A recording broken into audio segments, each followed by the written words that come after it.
My husband admitted he created an argument on purpose to justify his affair. I am filing for divorce so I can watch his world crumble. So my brother just got a job. He called me, asking if I could watch his 6-month-old baby during the week while he works, only for a few weeks, since he knows I am a stay-at-home mom myself. He is a single father. I would have said yes, but I can't. I am pregnant and have 2 young kids of my own. He understood, and asked if I knew anyone personally who could help because he was out of people to ask and wanted to try and avoid daycares as he didn't trust it. He said he would pay and cover everything, but he just urgently needed someone, and I said I'd ask around. My sister-in-law lives with us, and was just telling me how she needed a job and needed money, so I proposed the idea to her. She immediately agreed, and so I put her and my brother in a group chat to talk, as well as brought my brother over to the house to have a face-to-face talk about it. Now they're not strangers, of course they've met before and all, so it wasn't awkward. So they talked about the baby, what was needed, etc. My brother didn't have a long-term plan mapped out right then since everything was so abrupt, but my sister-in-law was understanding and said she'd be okay with whatever, and that was that. Everything seemed fine until the day of.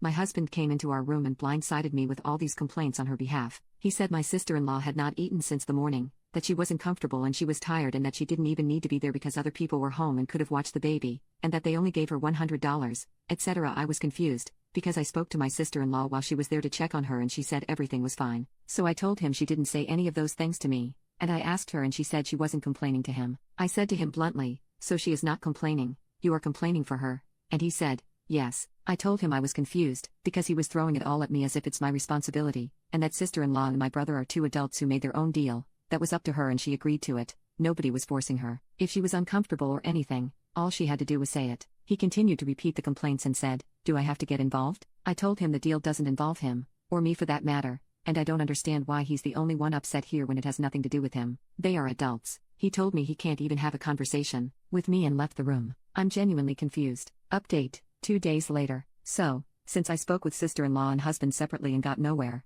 I finally got the chance to sit them down together. I was calm and respectful the entire time. I flat out said okay, so in regards to the babysitting gig, what's going on? What issues are there and where are they coming from? Husband made a scoffing sound and looked annoyed but didn't speak up. So I turned to my sister-in-law and asked her bluntly, do you have any complaints, concerns or problems with the arrangement you and my brother made for the babysitting? She said absolutely not. I asked her, are you sure? Did you say anything to husband that says otherwise? It's completely fine if you did, but you have to speak up for yourself and talk about it, even to me if not my brother. She said I honestly have no issues and I didn't complain to anybody, I swear. Then we looked at husband. She told him that she was fine with the arrangements and had no complaints. Then she asked him why he had made a scene for no reason. He got defensive and said nobody said you were complaining. It just doesn't make sense to me. There's no point in you doing it, and it's not convenient. Are you even getting paid good? I sat there trying to understand why he was getting so defensive, and sister-in-law shot back at him telling him it wasn't his business and it didn't have to make sense to him, echoing exactly what the F I'd said in the first place, that it had nothing to do with him, and that she didn't appreciate him doing this without a good reason. He said he does have a reason,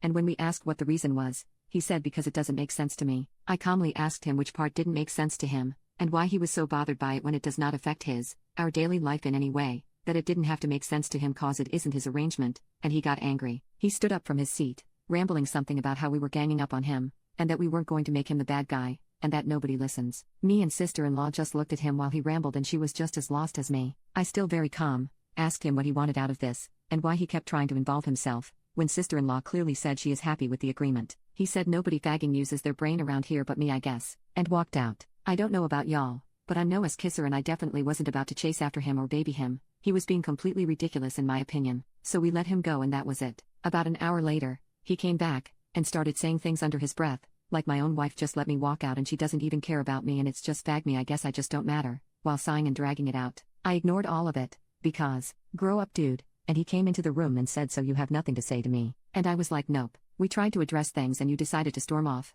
so that's that. I think you're being dramatic and that's a you problem. He then called me inconsiderate and selfish, and left. Vale.